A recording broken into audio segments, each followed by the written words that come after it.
বন্ধুরা, আজকে আমি তোমাদের দেখাবো ডিম কারি রেসিপি।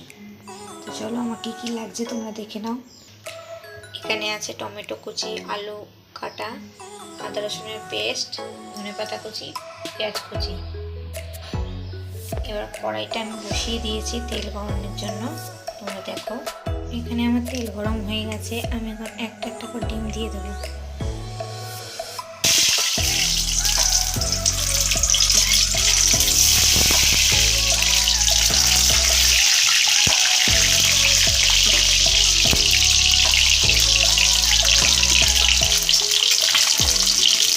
এর উপর একটু হলুদ দিয়ে দেবো।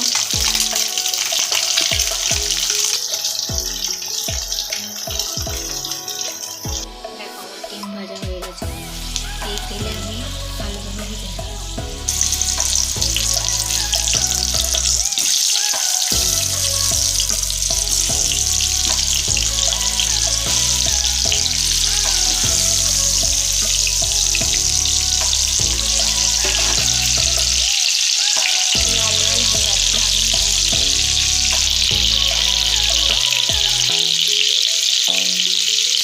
লাল লাল হয়ে এসছে, এবার আমি আলুগুলো তুলে নেব।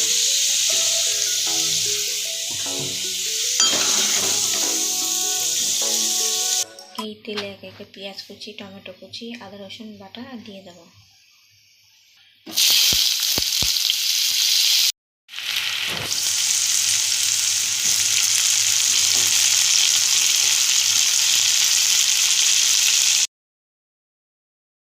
নুন দিয়ে দিয়েছি। এবার আদা রসুনের পেস্টটা দিয়ে দেবো। একটু নাড়াতে থাকবে।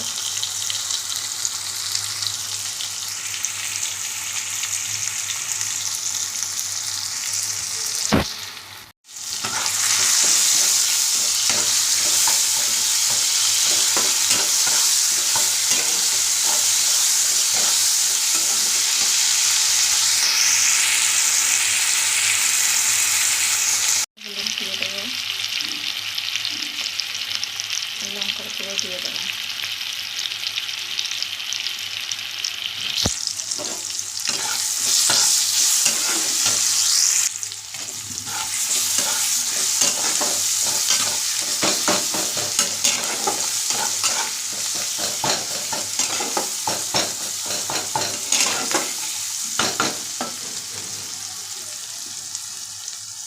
একটু জল দিয়ে দেবো।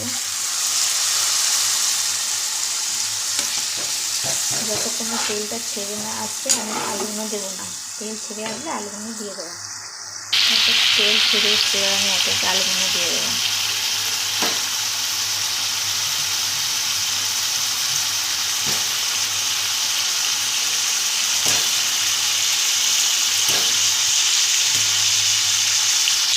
আলুগুলো নাড়িয়ে নিলাম। এর মধ্যে আমি একটু টক দই অ্যাড করবো। জল টেনে নিয়েছি। এর উপরে আমি আলুগুলো দিয়ে ডিমগুলো দিয়ে দেবো। ডিম দিয়ে আমি খানিকক্ষণ নাড়িয়ে জল ঢেলে দেবো।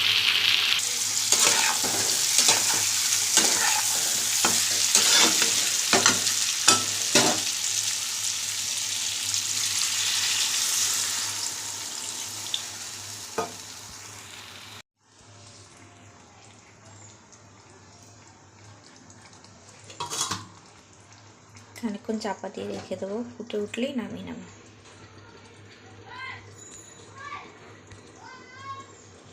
জলটাও ফুটে গেছে, দেখুন ডিম আলুগুলো সিদ্ধ হয়ে গেছে। আর একটু ফুটে উঠলেই আমরা নামিয়ে নেব। নামানোর সময় একটু ধনেপাতা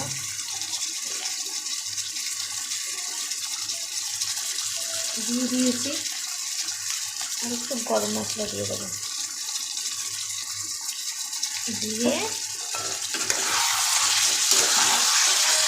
নাড়িয়ে নিলেই আমার রেডি ডিম কারি।